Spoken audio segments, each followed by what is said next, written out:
I stood at the kitchen counter watching my daughter flip through a worn notebook, her handwriting sprawling across the pages in careful lists. Tessa was 16, all angles and focus when she set her mind to something. Right now, her mind was set on my father's 70th birthday. Before we continue, we ask you to hit the hype button, subscribe, and like the video to help the channel grow. Tell us which city you are from in the comments. We would like to get to know our audience better. Okay, Dad, she said, tapping her pen against the page. I'm thinking braised short ribs as the main, garlic roasted potatoes, glazed carrots, and maybe that apple tart recipe Grandma used to make before she decided restaurants were better. I smiled at that last part. My mother, Carol, had indeed decided that homemade food was beneath her about 5 years ago, right around the time my sister Laura married Colin and started taking everyone to places with cloth napkins and wine lists. That's a lot of work, I said. It's Grandpa's birthday. He deserves something special. She looked up at me, brown eyes serious. Besides, I want to do this. Then let's make a shopping list. We went to the supermarket that afternoon. Tessa pushed the cart while I followed, watching her check items off with careful attention. Short ribs, check. Fresh thyme, check. Butter, 3 pounds. At the register, the total came to $240. I handed over my card without blinking. That's a lot, she said quietly. It's fine. You're doing something amazing. We drove home in comfortable silence.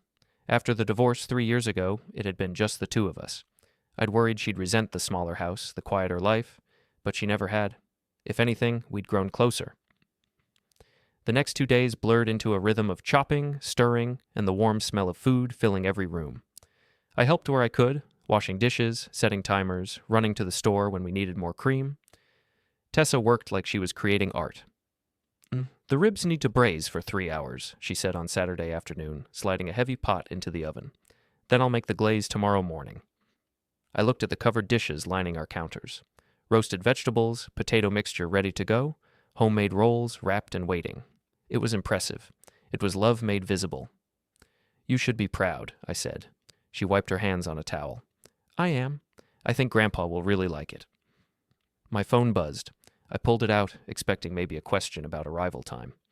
The family group chat showed one new message from my mother. Change of plans. We're moving the celebration to a restaurant. Adults only. Easier for everyone. I read it twice, then a third time. Tessa looked up. Who is it? I couldn't answer right away. My thumb hovered over the screen, frozen. Dad? I handed her the phone. Watched her face as she read. Watched the excitement drain away, replaced by something worse. Acceptance. Like she'd been expecting this all along. Oh, she said softly. She set the phone down carefully. I guess I shouldn't have made such a big deal out of it. Tessa. It's okay. I mean, I get it. I'm not really an adult yet, so it makes sense. No, I said.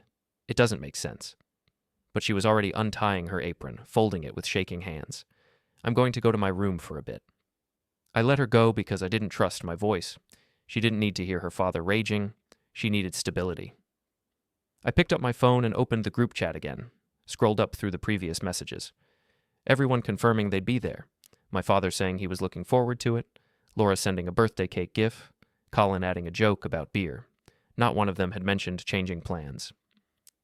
Not until now, the night before the party, when 20 people's worth of food sat cooling on my counters. I typed carefully, "Is Tessa really not invited?" The response came from my mother within seconds. "It'll be more elegant this way, Graham. Adults only means a nicer atmosphere. She'll understand when she's older." More elegant, nicer atmosphere. I looked at the food. Thought about my daughter's careful handwriting, her questions about whether they'd like it, her smile when the tart came out perfectly golden. My thumb hovered over the reply button. I could type so many things. I could explain what this meant, what she'd done, how much work had gone into this. But I didn't type any of that.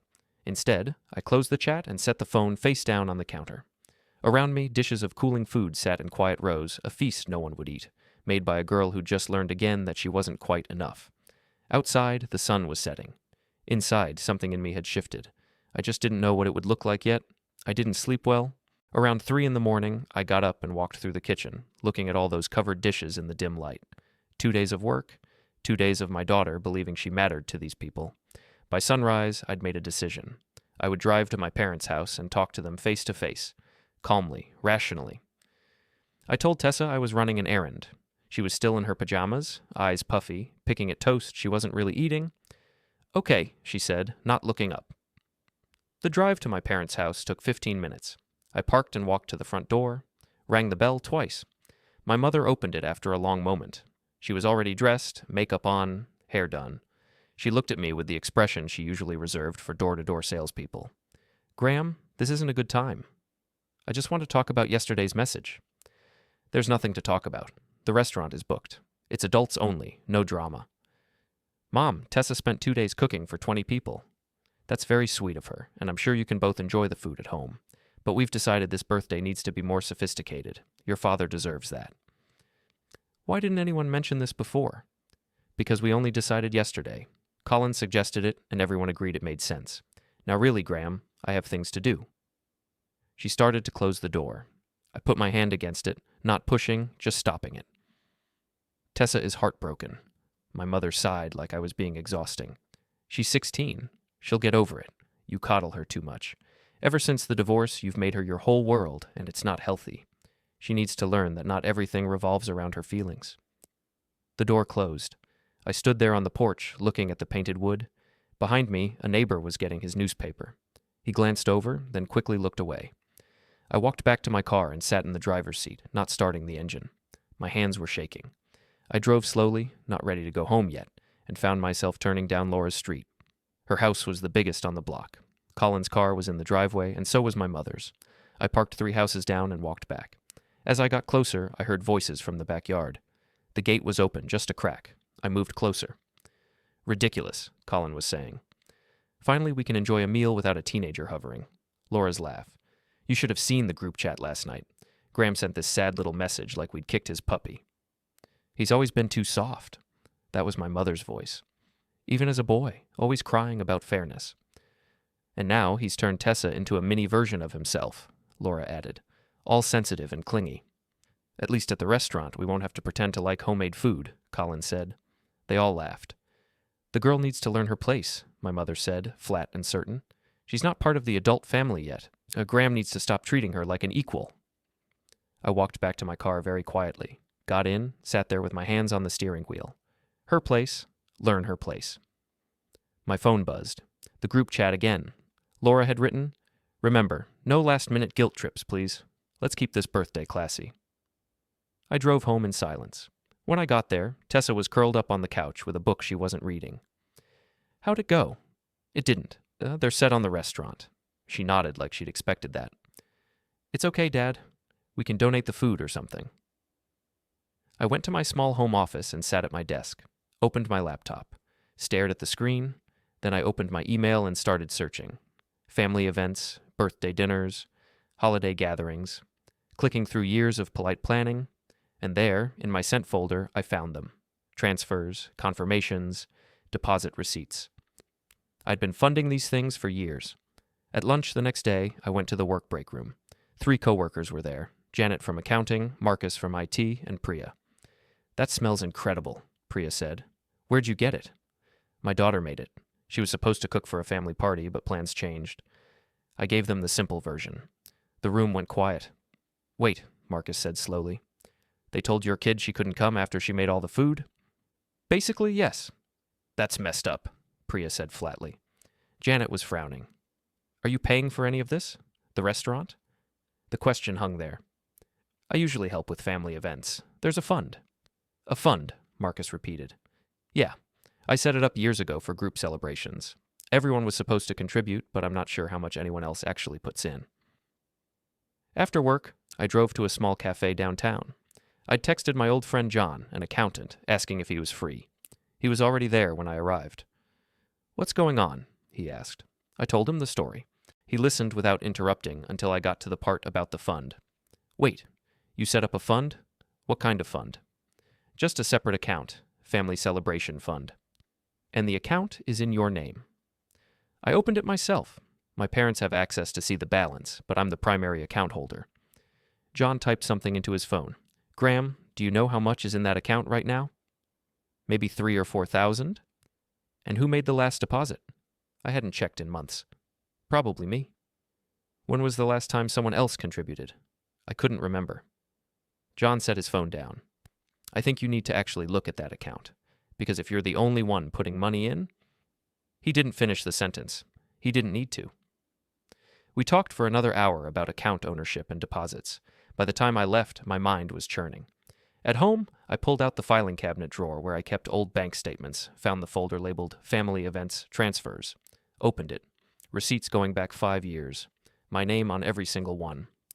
I logged into my bank account, found the celebration fund, clicked through the transaction history, deposits from Graham Alder, regular transfers, monthly, withdrawals for restaurants, venues, gifts.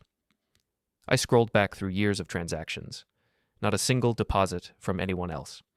I opened a new folder on my desktop, named it Birthday Proof, started downloading statements, then I searched for messages about my father's birthday, found the planning thread, and there, in my sent folder, an email from me to the restaurant confirming the reservation, confirming the deposit payment, from the celebration fund, from my account. I sat back, staring at the screen. The cursor blinked next to Account Owner, Graham Alder. Outside my office, I heard Tessa in the kitchen. Normal evening sounds. She was acting like everything was fine because she'd learned to make herself small. I started making a list, not of grievances, a list of facts, numbers, dates, information that couldn't be argued with. By the time I went to bed, it was past midnight. I'd organized everything into folders, texts, payments, events, and I had a plan. By Monday morning, I couldn't focus at work. As a software engineer, I usually lived in the quiet logic of code, but today my mind was elsewhere. At lunch, I heated leftover short ribs in the break room. Janet, Marcus, and Priya were there. "That smells amazing," Priya said. "Where'd you get it?" "My daughter made it. She'd cooked for a family party, but plans changed." "How?" Janet asked. I explained. Tessa cooked for 2 days, then got a last-minute text saying it was adults only. The room fell silent. "Hold on," Marcus said. "They told your kid she couldn't come after she made all the food?" "Basically." "That's awful," Priya said. Janet added, "And they still expect you to show up without her?" "They say it's not personal. Something about ambiance." "It is personal," Janet said. Marcus asked, "Are you paying for any of this? The restaurant?" I wasn't sure. I usually helped with family events. There was a fund I'd set up years ago for celebrations. Everyone was supposed to contribute, though I wasn't sure they ever did. "So you're funding a party your daughter can't attend?" Janet asked. Hearing it aloud made it sound absurd. Back at my desk, the question stuck with me. When had anyone else last paid for anything? After work, I met my old friend John at a downtown cafe. He listened as I told him everything. "You set up a fund?" he asked. "What kind?" "A separate account for family events. I thought everyone contributed, but now, I don't know." John asked which bank, who owned the account, and whether I knew the current balance. "Maybe 3,000 or 4,000, I guessed. I realized I hadn't checked in months, and probably I'd made every deposit. "You need to look at that account tonight," John said gently. "If you're the only one contributing and they're using it for parties you're not even involved in..." He didn't need to finish. We talked another hour. John explained account ownership, deposits, and reminded me I'd created the fund years ago to make gatherings easier, back when I believed generosity would make my family appreciate me. By the time I left the cafe, the sun was setting. I drove home slowly, my mind churning. Tessa was doing homework at the kitchen table when I got there. She looked up and smiled, but it didn't reach her eyes. "Hey, Dad, Mrs. Harper took most of the food." She was really happy about it. "That's good." I went to my office and pulled out the filing cabinet drawer where I kept old bank statements. Found the folder labeled Family Events Transfers. Opened it. Receipts going back 5 years. My name on every single one. I turned on my computer and logged into my bank account. Found the celebration fund. Clicked through the transaction history. Deposits from Graham Alder. Regular transfers from my checking account monthly, like clockwork. 200 here, 300 there, 500 before Christmas. Withdrawals for restaurants, venues, gifts.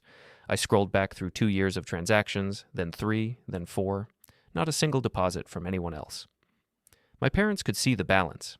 They'd always thanked me vaguely for contributing, but they had never put in a cent themselves. Neither had Laura. They'd treated it like a magic account that just had money in it, and I'd never corrected them because I didn't want to seem petty.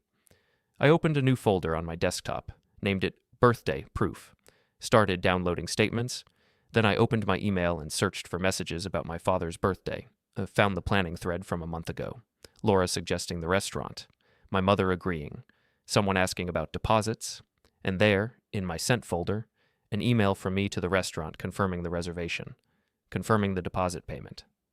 From the celebration fund, from my account. I sat back in my chair, staring at the screen. The cursor blinked next to a line that read, Account owner, Graham Alder. Outside my office, I heard Tessa moving around in the kitchen, running water, the soft sound of cabinets opening and closing, normal evening sounds. She was acting like everything was fine because she'd learned to do that, learned to make herself small so no one would notice when they pushed her aside. I opened a new document and started making a list. Not of grievances.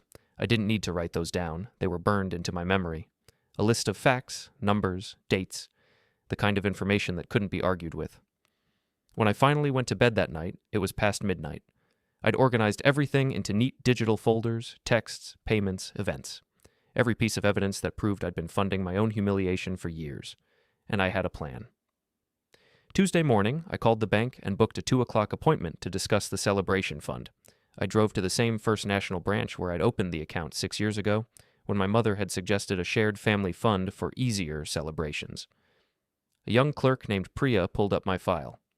I need to know exactly who owns this account and who can access it, I said. You're the sole owner, she replied. You opened it as an individual account. Carol and Gerald Alder only have viewing privileges. So they can see the balance, but only I can move money? Correct. Any payment, like to a restaurant, would need your authorization. I showed her the email confirming a deposit for my father's birthday dinner. She checked. $2,000 to Milestone Restaurant on November 10th, she said. $2,000 for a party my daughter had been banned from. And if I wanted to change or cancel that reservation, I asked. As the account holder who made the payment, you can, she said. You just need to follow the restaurant's policies. But legally, it's your money and your reservation. I asked for a printed summary of the account structure. She handed me 2 pages on bank letterhead, my name clearly listed as primary account holder. Driving home, I kept glancing at those words on the passenger seat.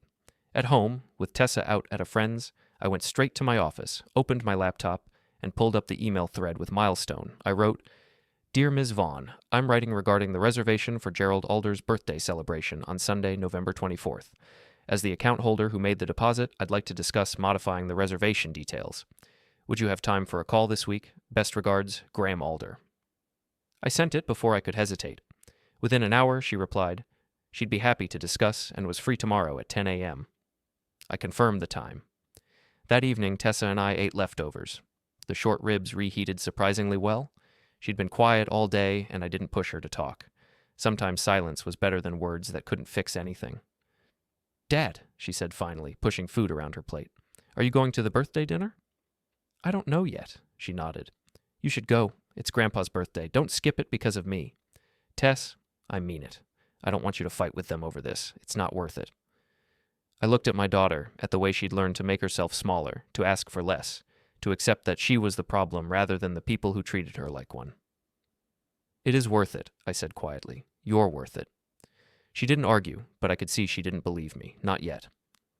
After dinner, I went back to my office and opened the folders I'd created. Screenshots of the group chat going back months.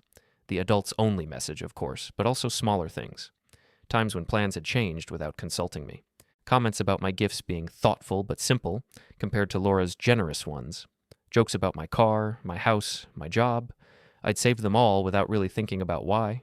Maybe some part of me had known I'd need them someday. I added the bank documents to a new subfolder, printed copies of everything, and put them in a manila folder. Then I sat back and looked at what I'd assembled. Evidence. That's what John would call it. Proof that I'd been paying for my own exclusion, that I'd funded parties I wasn't really welcome at, that my family had taken my money and my effort and given back nothing but contempt. Outside, the neighborhood was dark and quiet. I could hear a dog barking somewhere, the distant sound of traffic. Normal sounds, but nothing felt normal anymore. My phone buzzed, the family group chat. My mother had written, Reminder, dinner is at 6 p.m., Sunday at Milestone Restaurant. We have the private dining room. Dress code is business casual. Laura replied with a thumbs up. Colin added, Looking forward to actually relaxing for once. I stared at that message. Relaxing. As if Tessa's presence would have somehow been stressful. As if a 16-year-old girl eating dinner with her grandfather was a burden too heavy to bear. I didn't reply. Instead, I opened a new email and started drafting what I'd say to Ms. Vaughn tomorrow. I wrote carefully, precisely, laying out what I wanted in clear terms. No emotion, no accusations, just facts and a simple request. When I was done, I saved it as a draft. I'd review it in the morning, make sure every word was right. Then I closed my laptop and went to check on Tessa. She was in her room, headphones on, doing homework. She looked up when I knocked. "Hey," she said, pulling one ear free. "Just checking in. You okay?" She gave me that practice smile again. "Yeah, I'm fine." I wanted to tell her that fine wasn't good enough, that she deserved better than fine, that I was going to make sure she knew her worth even if I had to burn every bridge to do it. But I didn't say any of that. Not yet. "Okay, let me know if you need anything." Back in my office, I pulled up the email draft one more time, read through it, changed a word here, tightened a phrase there. By the time I was satisfied, it was past 11. I went to bed, but didn't sleep much. Kept thinking about tomorrow's conversation, kept running through different scenarios, different responses, different ways it could go wrong. But underneath the nervousness was something else, something calm and cold and certain. I was done being small. I was done paying to be disrespected. I was done teaching my daughter that family meant accepting cruelty with a smile. Tomorrow, I'd start setting boundaries. And I'd use their own systems, their rules about money and reservations and official bookings, to do it. I called Milestone Restaurant at exactly 10 o'clock Wednesday morning. Ms. Vaughn answered on the second ring. "Mr. Alder, thank you for calling. I have your reservation pulled up. How can I help you?" Her voice was professional, crisp. I could hear keyboard clicking in the background. "I'd like to modify the reservation," I said. "Specifically, I need to change the guest list and party size." "All right. The reservation is currently for 20 guests in our private dining room. What changes are you looking to make?" "I'd like to reduce it to 2 guests, myself and my daughter." The clicking stopped. A brief pause. "I see. And the other 18 guests?" "They're no longer part of my reservation." Another pause, longer this time. "Mr. Alder, I want to make sure I understand correctly. This is a birthday celebration for your father. Is that right?" "According to our notes." "It was. Now it's a private dinner for me and my daughter." "And you're the one who made the deposit?" "Yes. $2,000 from my account on November 10th. I can send you the bank confirmation if you need it." More clicking. "I have that information here. You're listed as the reservation holder and payment contact. Let me just... Yes, everything is under your name. Graham Alder, account holder, primary contact." "So I have the right to modify the reservation?" "Absolutely. The reservation belongs to whoever made it and provided payment. In this case, that's you." She paused. "However, I do want to confirm. The entire party will no longer be attending, including your father?" "Correct." "And you'd like to keep the private dining room for just 2 people?" "If possible, yes. I'd like the same room, the same time, but just for myself and my daughter, Tessa." I could almost hear her thinking through the logistics. "That's certainly possible, though I should mention the deposit you paid was based on a 20-person party with our prix-fixe menu. For 2 people, the cost would be significantly less. We could refund the difference, or..." "Keep the deposit as is," I said. "Use it to cover the meal, drinks, service, everything. Whatever's left can go to staff gratuity." "That's very generous. Let me just update the system. And you'd like the same date and time, Sunday, November 24th, 6 p.m.? "Yes." "Perfect. I'm changing the reservation now. Party of 2, private dining room, under Graham Alder and guest." She typed something. "And just to confirm, the original party, if they arrive expecting to be seated, how would you like us to handle that?" This was the part I'd been thinking about since yesterday. "They won't be on the reservation anymore. They're welcome to request their own table if you have availability, but they'll need to make their own arrangements and pay separately." "Understood. I'll make a note in the system that this reservation is exclusively for Graham and Tessa Alder, and that any other parties claiming to be part of the Gerald Alder birthday celebration should be directed to make separate reservations. Thank you. Is there anything else I can help you with?" "One more thing. If anyone else calls trying to modify or cancel this reservation, please don't allow changes unless they come directly from me." "Of course. As the reservation holder and payment contact, you're the only one authorized to make changes anyway. We take those security measures seriously." We finished the call with her confirming all the details one more time. Party of 2, Sunday at 6, private dining room, all paid for. After I hung up, I sat in my car in the bank parking lot. I'd driven there for privacy, and let out a long breath. It was done. The reservation was changed, the money was spent. There was no going back now. I drove home feeling lighter than I had in days. Tessa was at school, the house was empty. I went to my office and composed an email to Ms. Vaughn, summarizing our conversation and thanking her for her help. She replied within minutes with a formal confirmation attached as a PDF. Reservation confirmed for Graham Alder, party of 2, Sunday, November 24th, 6 p.m. Private dining room. Deposit applied. Looking forward to serving you and your daughter. I saved the PDF in my birthday proof folder. Then I opened the family group chat and scrolled through the recent messages. My mother's reminder about dress code. Colin's comment about relaxing. Laura's thumbs up. No one had messaged me directly. No one had asked if I was okay, or if Tessa was okay, or if maybe they'd been too harsh with the whole adults-only decision. I closed the chat without responding. That evening, Tessa came home from school in a better mood. Her friend's mom had invited her to sleep over this weekend, and she wanted to know if that was okay. Of course, I said. Friday or Saturday? Saturday night, is that okay? I know it's the night before Grandpa's birthday. It's fine. Perfect, actually. She looked at me curiously. You're acting weird, Dad. Weird how? I don't know. Less stressed? You've been really tense since the whole restaurant thing. I smiled. I guess I figured some things out. What things? Just how to handle the situation. She didn't push for details, and I didn't offer them. Not yet. Soon enough, she'd see what I'd done. Soon enough, everything would be clear. Thursday and Friday passed in a strange calm. I went to work, came home, made dinner. Tessa studied for a test and worked on a project for her English class. Everything was normal on the surface. The family group chat stayed quiet until Friday afternoon when Laura sent a message. Excited for Sunday. Finally a civilized celebration.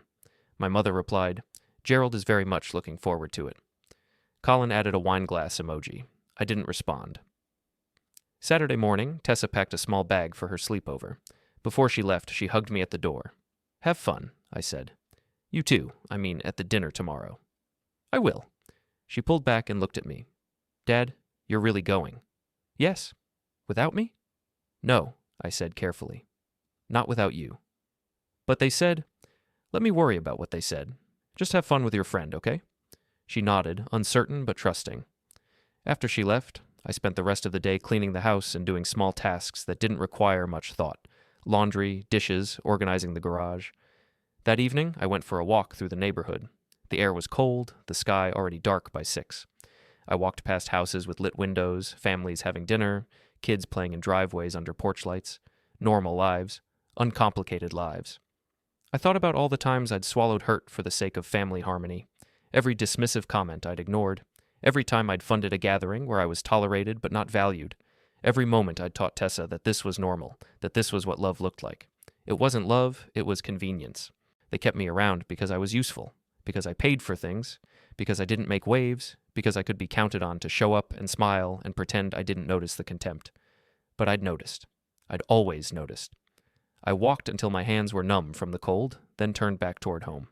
When I got there, I sat at my desk and opened the confirmation email from Ms. Vaughn one more time, read it through, made sure everything was in order. Then I called Tessa at her friend's house. Hey, Dad, she answered, sounding happy and relaxed. Hey, having fun? Yeah, we're watching movies. Is everything okay?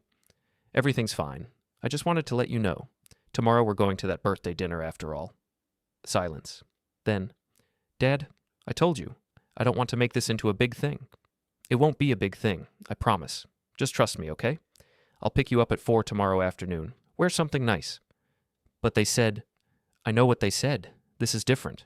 Do you trust me? Another pause. Yeah, I trust you. Good. Then I'll see you tomorrow at 4. After we hung up, I went to my closet and picked out my clothes for tomorrow. Dark slacks, a button-down shirt, a jacket I'd bought 2 years ago but rarely wore. Business casual, just like my mother had specified. I laid everything out on my bed and looked at it for a long moment. Tomorrow, I'd walk into that restaurant and watch my parents realize what I'd done. I'd sit in that private dining room with my daughter and eat a meal I'd paid for with my own money. And they'd stand outside, finally understanding that I wasn't the small, soft, easily dismissed son they thought I was. The thought didn't make me angry, it made me calm. I slept well that night, better than I had in weeks. Sunday morning arrived cold and bright. I woke early, made coffee, and went through my emails one more time. Everything was in place. The reservation was confirmed. The folder with all my documentation sat on my desk, printed and organized. I wouldn't need to bring it. Ms. Vaughn had everything in her system, but having it felt important somehow. Around noon, my phone buzzed, the family group chat. My mother. Reminder, everyone, dinner at 6 at Milestone Restaurant. Can't wait to celebrate properly. Laura. We're leaving in an hour. Traffic might be bad. My father, typing slowly with his one-finger method. Looking forward to seeing everyone. Colin. First round is on me? I set my phone down without responding. Let them think I was sulking at home. Let them imagine me sitting alone while they had their civilized celebration. At 3:30, I showered and got dressed. Checked my reflection in the mirror. I looked the same as always. Average height, thinning hair, the kind of face that disappeared in crowds. Nothing about me screamed confidence or confrontation, which was exactly why this would work. I drove to Tessa's friend's house and knocked at 4 on the dot. She answered wearing jeans and a sweater, her overnight bag in hand. Give me 5 minutes to change, she said. While she was upstairs, her friend's mother, Sarah, a kind woman I'd met at school events, offered me coffee. Tessa mentioned there was some family drama about a party, she said carefully. It's been handled, I said. Good. She's such a sweet girl. I hate to see her upset. Tessa came back down wearing a simple black dress and flats. She looked nervous. You look great, I told her. In the car, she was quiet until we were halfway to the restaurant. Dad, what's going on? We're going to dinner. But I know what they said. This is different.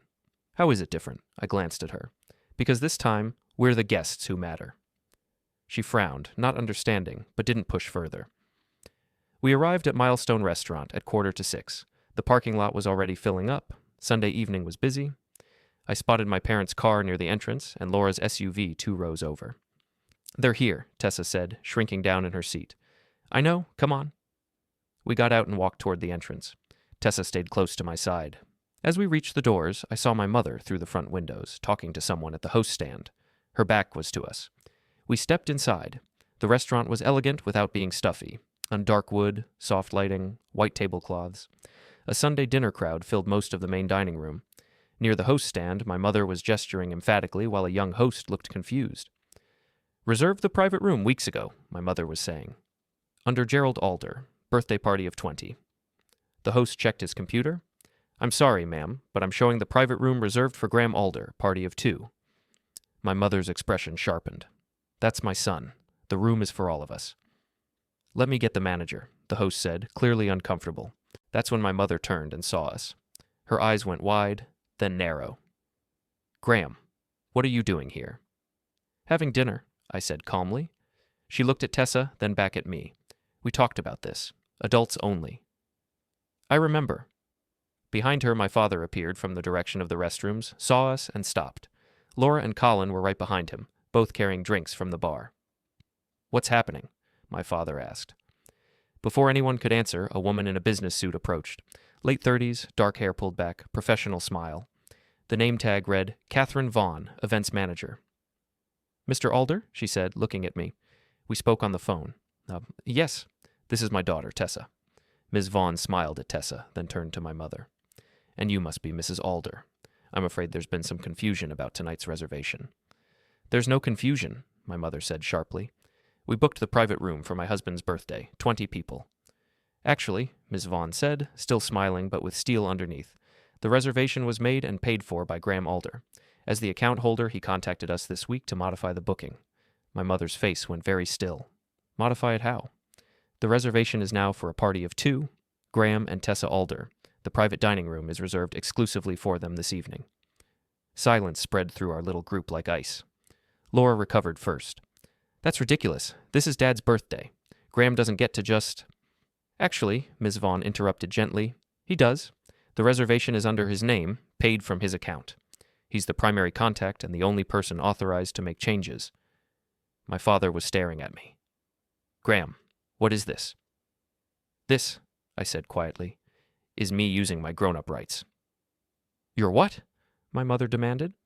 I looked at her directly. You said the restaurant would be adults only, that Tessa needed to learn her place, that this celebration needed to be more sophisticated. I kept my voice level. So I decided to use my adult rights as the person who paid for everything. The deposit came from my account. The celebration fund that's been paying for family events for years, that's my money. Always has been. Laura's expression shifted from confusion to understanding to anger in seconds. You're seriously doing this, cutting everyone out of Dad's birthday. No one cut me out, my father said weakly. This is just a misunderstanding. It's not a misunderstanding, I said. Mom sent a message saying Tessa wasn't invited to a party she'd spent 2 days cooking for. She said it would be more elegant without her, so I decided to take her somewhere elegant instead, somewhere she's actually welcome. Colin stepped forward. This is insane. You can't just... I can, I said. I did.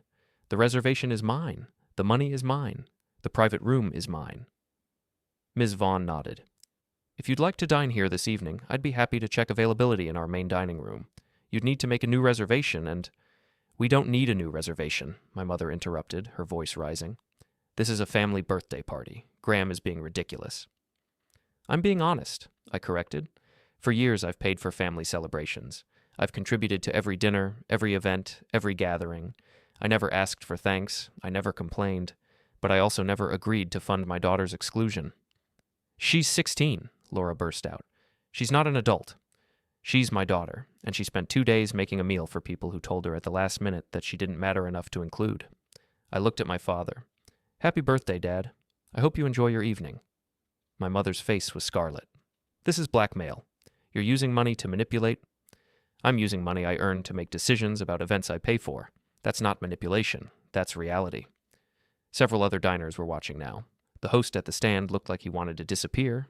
Ms. Vaughn maintained her professional composure, but I could see respect in her eyes. Mr. Alder, she said to me, your table is ready whenever you'd like to be seated. I took Tessa's hand. She'd been silent through the whole exchange, standing frozen beside me. Now she squeezed my fingers. We're ready, I said. Ms. Vaughn gestured toward a hallway. Right this way. Graham, wait, my father started. I stopped, looked back at him. You let this happen, Dad. Every dismissive comment. Every time Mom or Laura made Tessa feel small, you stayed silent. You wanted everyone to get along, so you let them hurt her. Over and over. That's not fair, he said. No, it's not, but it's true. I turned back toward the hallway. Behind us, I heard my mother's voice, shrill now. You're going to regret this. I already regret years of trying to buy your respect, I said, without turning around. This is me stopping. We followed Ms. Vaughn down a quiet hallway, past the main dining room noise, to a door with a small brass plaque reading Private Dining. She opened it. The room was beautiful, intimate. A table set for two with white linens, candles, fresh flowers, windows overlooking the city lights. Your server will be with you shortly, Ms. Vaughn said. And Mr. Alder, thank you for handling that with such grace. I'll make sure your evening is perfect. She closed the door behind her, leaving us alone. Tessa stared at the table, then at me. Dad. Are you okay? I asked. You really just... She couldn't finish the sentence. I really just put us first for once. But that was so much money. And Grandpa's birthday, and nothing, I said firmly. You are more important than their comfort. You always have been. I should have made that clear a long time ago. She started crying. Not sad crying, something else. Relief, maybe, or the release of years of holding herself small. I pulled her into a hug. You didn't do anything wrong. You never did anything wrong. They're so angry, she whispered. They'll get over it, or they won't. Either way, we're going to have a nice dinner. A soft knock, and our server entered, a young woman with kind eyes who pretended not to notice Tessa wiping her face. She went through the menu options with cheerful professionalism, recommended drinks, promised the food would be excellent. After she left, Tessa and I sat down across from each other. She looked around the room, taking in the elegant details. This is really nice, she said softly. You deserve nice things. Dad, how much did all of this cost? It doesn't matter. It does matter. You used your celebration fund, the one you've been saving. The one I've been funding alone, I corrected. No one else has put money in that account for years. I checked, every deposit, every transfer, all me. So yes, I used it. For us. Because that's what family money should be used for. Family. She was quiet for a moment. Are they going to forgive you? Probably not. Doesn't that make you sad? I thought about it. No, I'm tired of paying people to tolerate me. I'm tired of teaching you that being small is the same as being loved. Tessa looked down at her napkin, folding it carefully. I thought it was my fault. The whole adults only thing, like maybe I had been annoying or... Stop. You did nothing wrong. They excluded you because it was convenient, because they wanted a certain kind of evening, and you didn't fit their vision. That's on them, not you. The first course arrived. Some kind of soup, delicate and perfect. We ate in comfortable silence for a while. Thank you, Tessa said finally. For what? For making me feel like I matter. My throat tightened. You've always mattered. I just should have shown it better. We ate slowly, talking about school, friends, and winter break. Normal topics in a situation that wasn't normal. The food was exceptional, the service perfect, and the city lights glowed through the windows. Ms. Vaughn stepped in briefly. The other party has taken a table in the main dining room, she said. Thank you, I replied. After she left, Tessa asked, Does that make you feel bad? No, they can have dinner. They just can't have my money and my daughter's dignity on the same night. We finished dessert, and when I reflexively asked for the check, the server reminded me it had already been paid. As we walked out, I saw my family through the dining room doorway. My mother tense, Laura scrolling her phone, Colin irritated, my father staring at nothing. No one acknowledged us. Outside, the night was cold and the restaurant busy behind us. What happens now? Tessa asked. We go home. I mean with them. I don't know. Maybe they'll apologize, maybe not. But we're done pretending it's normal to fund our own exclusion. We drove home quietly. In the driveway, Tessa said, Dad, I'm proud of you. I was terrified. You didn't look it. I've practiced looking calm. Inside, we changed into comfortable clothes, made tea, and watched part of a movie. Around 9, Tessa's phone buzzed, the family group chat. Laura, I can't believe what just happened. My mother. This is the most embarrassing thing ever. Colin. Graham needs therapy. My father. I don't understand why it had to happen like this. Should you respond? Tessa asked. No, they can process it. I've said enough. Are you sad? She asked. Honestly? I feel lighter than I have in years. I explained how I'd spent so long trying to earn a place in a family that never intended to include me, teaching her, unintentionally, that shrinking herself was the price of belonging. I don't want to belong anymore, she said softly. Good, you shouldn't. My phone buzzed again. I ignored it.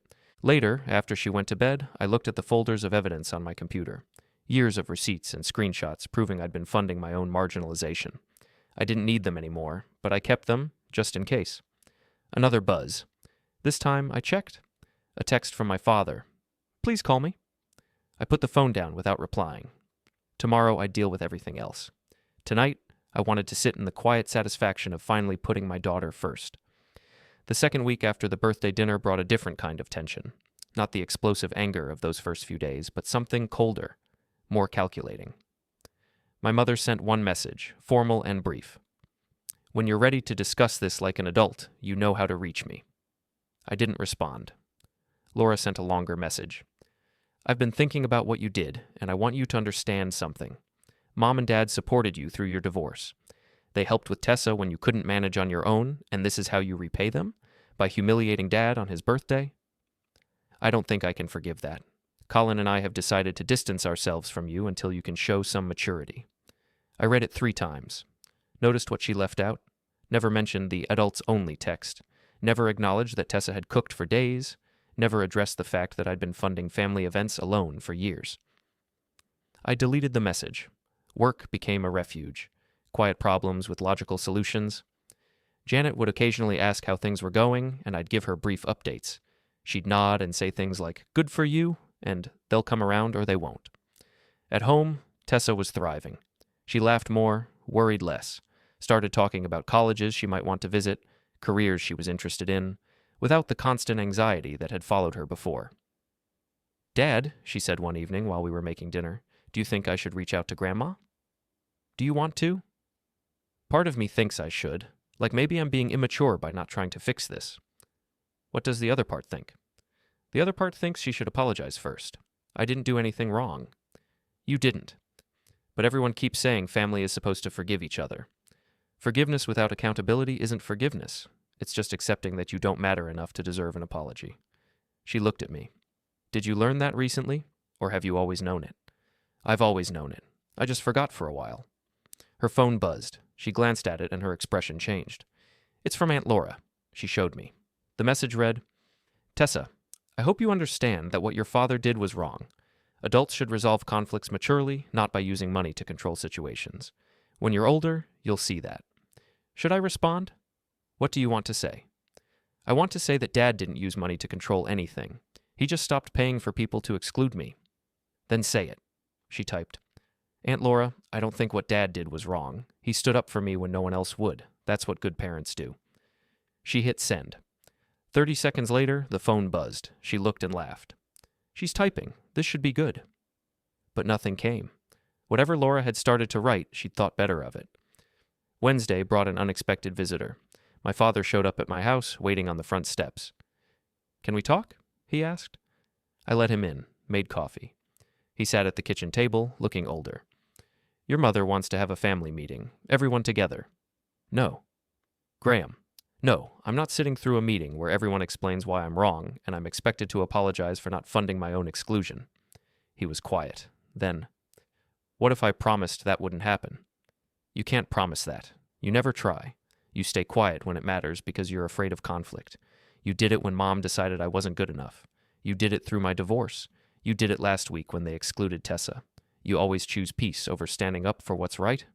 His face crumpled. That's not fair. It's completely fair, and I love you anyway, but I'm not going to keep hoping you'll change. So that's it? You're cutting us all off? I'm setting boundaries. If those boundaries mean we see each other less, that's a consequence of how you all chose to act. He stood up. I don't know how to fix this. You could start by acknowledging that Tessa didn't deserve to be excluded, that I had every right to use my own money however I wanted. Your mother won't... I don't care what she'll do or won't do. That's not my problem anymore. He left looking defeated. Tessa came home an hour later, saw the coffee cups. Grandpa again? Yeah, wanted a family meeting.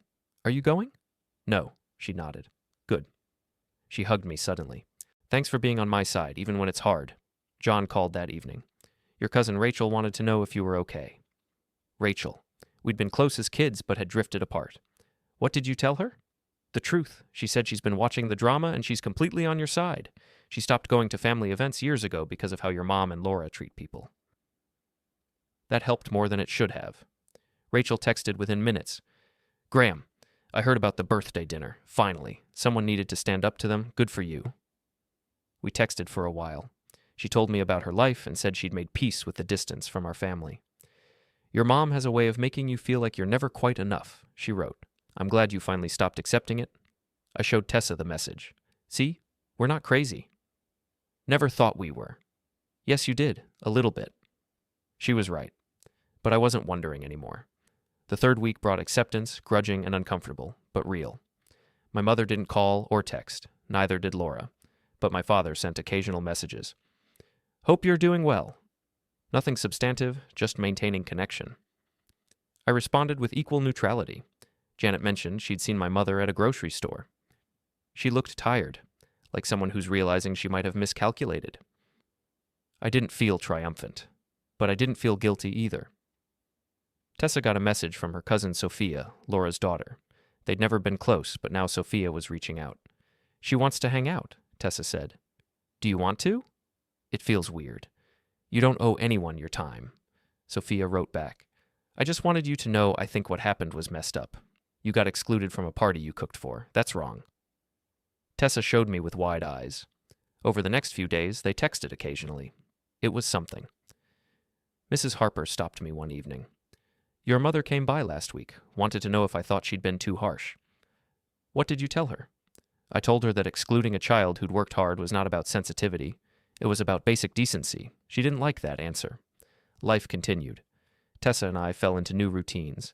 Movie nights, cooking together, quiet time where neither of us had to perform or apologize for existing. One evening, my father called. Can I come over? Just me. Your mother doesn't know I'm here. He arrived looking nervous. I've been thinking about what you said, about me staying quiet, about choosing peace over standing up. He looked up. You're right. I've always done that. What changed? I saw Tessa last week at the grocery store. She was laughing with her friend, looking happy, more relaxed than I've seen her in years, and I realized she looks like that because you chose her over keeping peace with us. I didn't say anything. I should have chosen you both a long time ago. I should have told your mother to stop treating you like you weren't good enough. I should have walked out when they decided to exclude Tessa. His voice cracked. I should have been better. Yes, you should have. I know I can't fix it now, but I want you to know I see it, and I'm sorry. It was the apology I'd been waiting for. Thank you. Your mother won't apologize, Laura won't either, but I needed you to know that I don't think you're manipulative or controlling. I think you're a good father who finally stopped accepting the unacceptable. What happens now? I don't know. Your mother and I are fighting more than ever. Laura barely speaks to me. That sounds hard. It is. But it's the right kind of hard. He smiled weakly. I learned that from you. Can I see Tessa sometimes? Without your mother or Laura?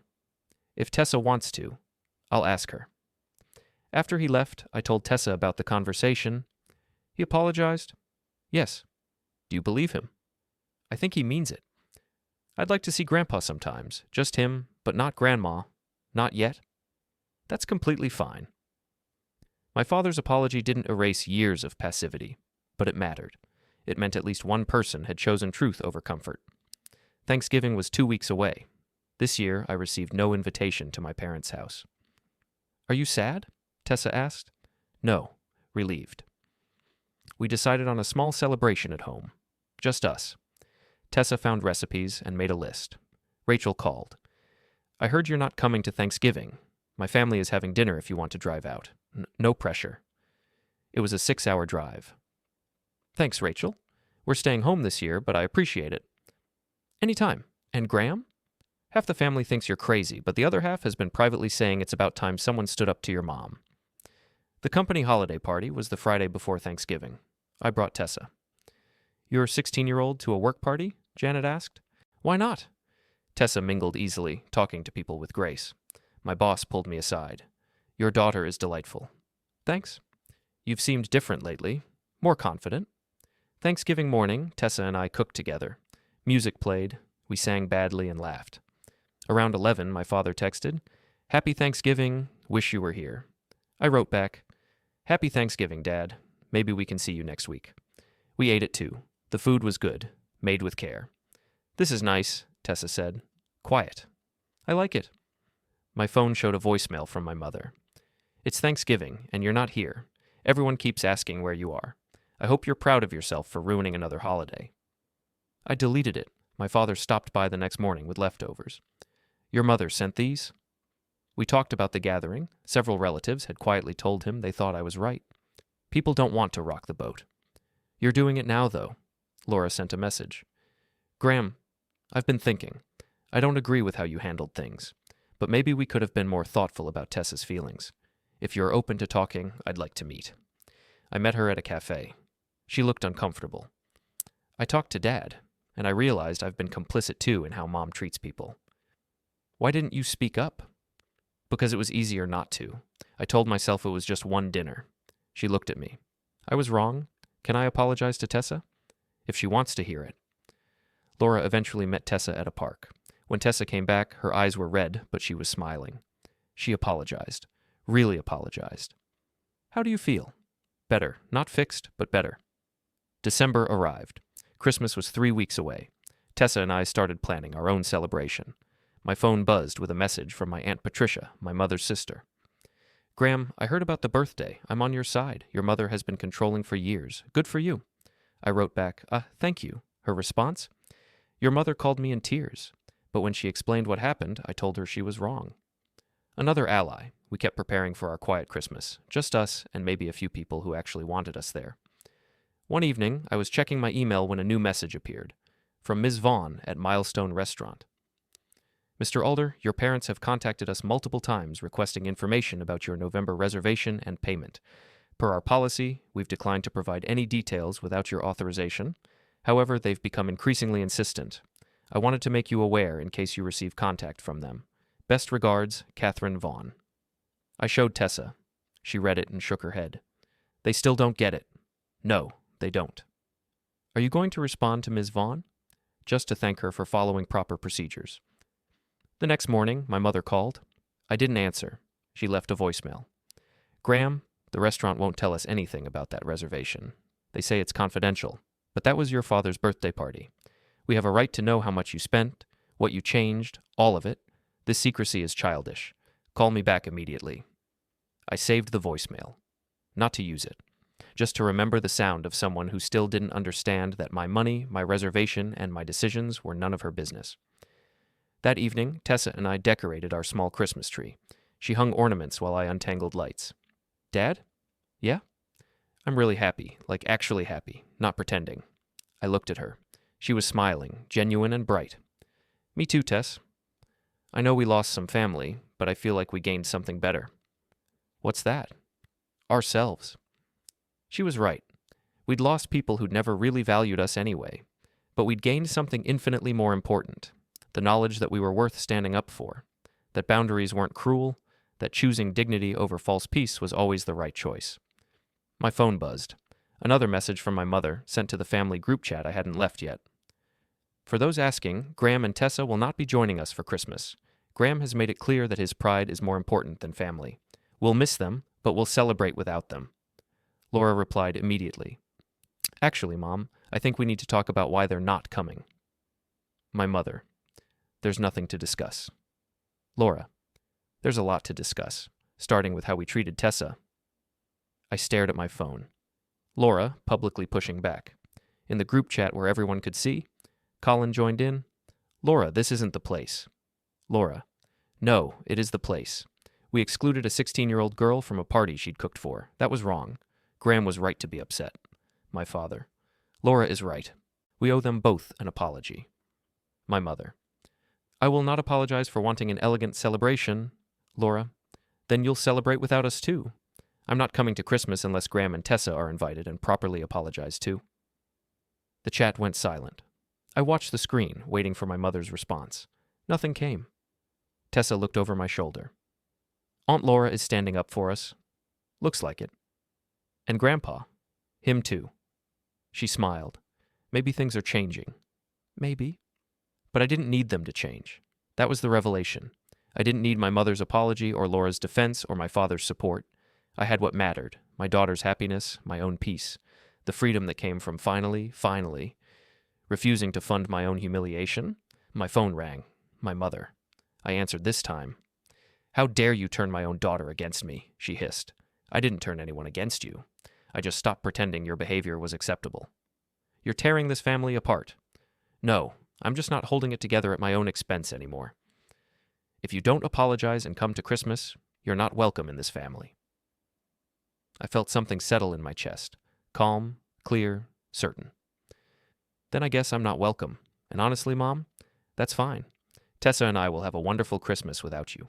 Just like we had a wonderful birthday dinner. Just like we've had wonderful weeks since I stopped letting you walk all over us. You're going to regret this. The only thing I regret is not doing it sooner. I hung up. Tessa was watching me with wide eyes. Dad? We're done, Tess. Really done. No more trying to fix something that doesn't want to be fixed. Are you okay? I looked around our small living room, at the tree we'd decorated together, at the peace we'd built in the absence of people who'd only ever made us feel small. I'm better than okay. I'm free. She hugged me tight. I love you, Dad. I love you too. My phone buzzed one more time. A text from Rachel. I just heard what happened in the group chat. Please tell me you're not backing down. I wrote back, not backing down, not even a little. Rachel. Good. You and Tessa should come here for Christmas. Seriously, we'd love to have you. I showed Tessa. Want to spend Christmas with Rachel's family? Can we? Absolutely, she grinned. Yes, let's do it. I called Rachel back and accepted the invitation. We made plans, talked about logistics. When I hung up, Tessa was already looking up the route on her phone. 6 hours. We could leave Christmas Eve morning. Sounds perfect. That night in bed, I thought about how much had changed. A month ago, I was the man who financed his own exclusion, who let his daughter believe love meant tolerating cruelty, who stayed quiet because my family expected it. Now I was someone who finally stood up, who used the very systems they depended on, the money and reservations and agreements, to draw boundaries they couldn't dismiss. I'd watched my daughter regain confidence because I'd finally shown her she mattered. I didn't regret any of it. Downstairs, I heard Tessa's music. She was still awake, probably messaging friends or thinking about Christmas. I smiled in the dark. We were going to be okay. Better than okay. We were going to be genuinely happy. and that was worth everything.